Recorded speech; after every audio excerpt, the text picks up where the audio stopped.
ايه المسروده اهي. بعد ما بيفردوها زي ما هي قالت لنا كده، بيحطوها بقى كده في حله الكسكسي اهي. انا قلت اوريها لكم برضو. بصوا البخار طالع منها عامل ازاي اهي. البخار طالع كده منها ايه اهو. كده حلوه، كفايه عليها كده. بقت حلوه كده جميله. واو اهي شايفين. هي طبعا لما رفعت الغطا مره واحده وقلبته كده بخرت طبعا الدنيا، عشان طبعا ايه سخنه جدا جدا. اهي وهتفضيها بقى في الصينيه زي ما عملت الاولانيه بالظبط، تبرد كده وتفرفرها كده من بعضها على صينيه واسعه شويه اهي. خدها بقى على الصينيه اهو. طبعا الدنيا اتبخرت قوي برضو، رحت فصلت كده عشان ايه كنتش اصلا الكاميرا اتبخرت فيها كمان، ما كانش في اي حاجه باينه زي ما انتم شايفين اهي كده. هتقلبها بقى كده عشان ايه تبرد. يعني كل ما تقلب فيها بصوا طلع بقى البخار اللي جوه وتهدى كده شويه عن الاول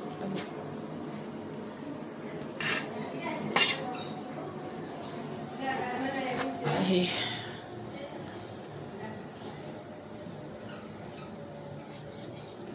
اهي بصوا تبرد اهي، ونسيبها بقى تبرد وتهدى براحتها خالص اهي. شايفين جمالها؟ انا بحبها جدا على فكره، خصوصا مع البط يا جماعه، او شوربه البط كده بتبقى حاجه بصوا ما حدش يستحق يعني، قويه جدا، حاجه جامده جدا.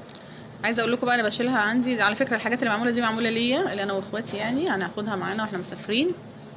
احنا قلنا نقعد يومين كده في اجازه نص السنه هنا في البلد. في البلد. بتقول لكم في البلد رحنا بقولنا بقى نروح نجيب شويه خير من عندهم.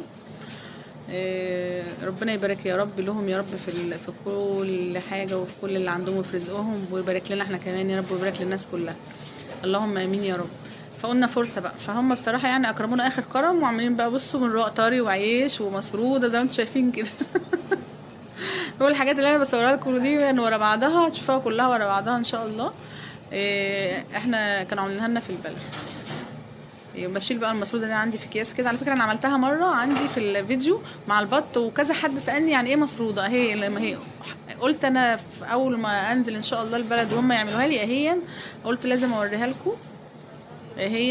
هي دي بقى المسروده، وبنعملها زي الكسكسي بالظبط، وبتتاكل زي الكسكسي بالظبط اهي.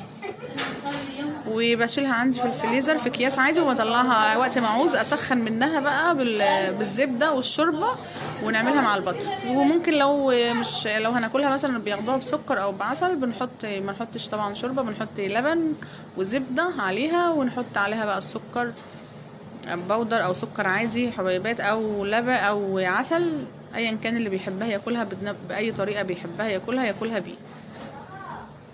اهي زي ما انتم شايفين بصوا حاجه زي العسل. هي بقى ايه، استنوا انا هقلب فيها شويه اهي كده اهي. بصوا عامله ازاي اهي. فين يا جماعه؟ لازم تقعد تتعمل كده عشان تبرد اهي. الفيديو ده ولو ده فلوس انا مش اهي.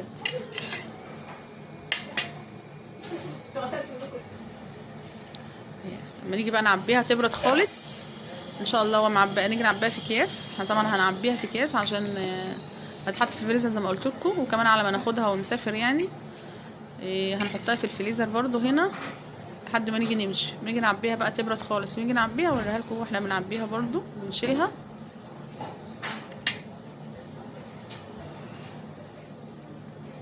مسروده ولا مخروطه؟ لا دي مسروطه. عندنا هناك في مصر بيقولوا عليها مخروطه. اللي مخروطه في القاهرة بنخلطها بالسكينه. والله مخروطه. المخروطه بتنعمل بالسكينه، انما دي بتنعمل بنشفها، بتتخبز زي العيش رقيقه على المفارش كده. وبعدين تلميها وتحطها فين؟ تعجنها ازاي يعني؟ في الدياره. بعجنها بميه بملح بس. ميه بملح. والعجينه بتبقى ناشفه ولا طريه؟ طريه زي العجين بتاع العيش كده، زي عجين العيش العادي. العيش العادي. وتنشريها بقى ميه وملح بس والدقيق، وتتعجن وتتقطع وتتعلق زي الكسكسي وتتفرد بس ما تتفرد وتنشف بقى.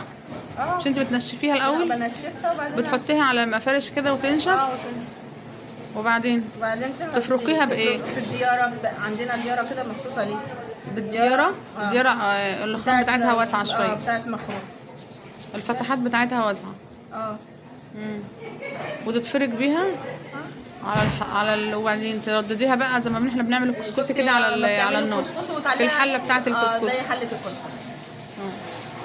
وبعدين بقى اللي عايز بنطلعها كده زي ما انتم شايفين كده وتفركها اهي عشان ما يبقاش فيها كلاكيع. واللي عايز يعملها بسكر يعملها، واللي عايز يعملها بالزبده الاول بنسخنها بالزبده الاول واللبن عشان لو حد هياكلها بسكر ياكلها بسكر وعسل، ممكن عسل برضه.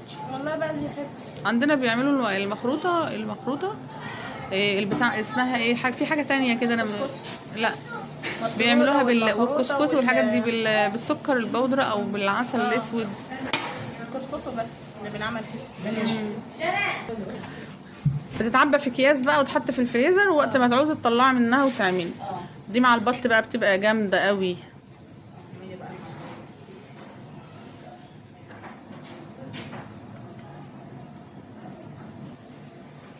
اما تقلبي فيها تبرد وتتعبى في اكياس تتنها طريه. فهماني؟ مش عارفه. بصي يا اولاد انا بنعمله كده، مش عارفه انتوا بتعملوا في برعم كده ولا ايه؟ ده نشيلها في الفريزر. بردت خلاص، ما بردت خالص نعبيها بقى.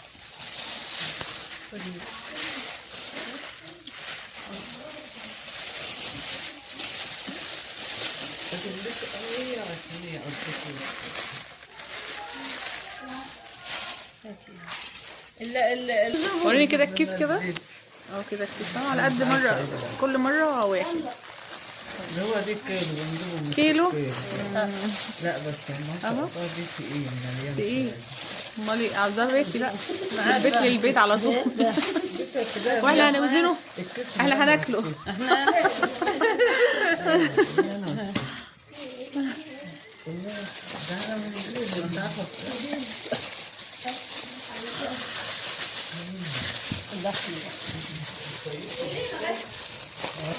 اهي شايفين بقى ناشفه ازاي؟ هي بقى بتبقى كده مش ناشفه يعني طريه. بصوا بتتحط بقى كده في الفريزر، وما تيجي تطلع تحط الزبده عليها وتحط الايه الشوربه ونعملها بالشوربه وتبقى ايه حلوه. طبعا مفيش احسن من عمايل البيت.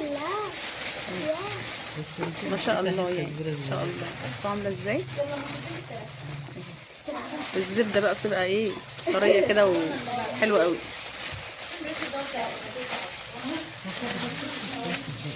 يا زوزو بتقول لك ما كترتيش ليه شويه؟ زوزو بتقول لك ما كترتيش ليه شويه؟ المره الجايه هتعمل لنا بكتير شويه. المره الجايه احنا هناخد كل واحده 5.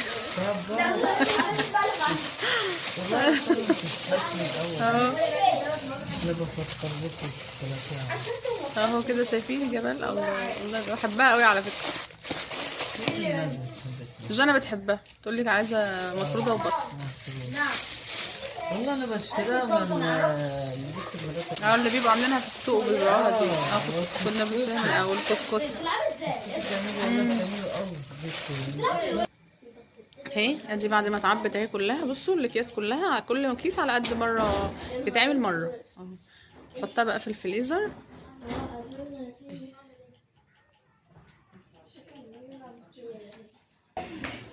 اهو بشيلها انا عندي بقى ان شاء الله رمضان كمان بتبقى حلوه قوي مع اي حاجه زي ما قلت لكم، واي عادي في اي وقت كده بتتاكل بتبقى طعمها حلو جدا. الف هنا وشفا يا رب. يكون الفيديو بتاعي خفيف عليكم النهارده واكون قدمت لكم حاجه تستفادوا منها. وما تنسونيش في الشير واللايك، واشوفكم ان شاء الله في فيديو جديد. والسلام عليكم ورحمه الله وبركاته.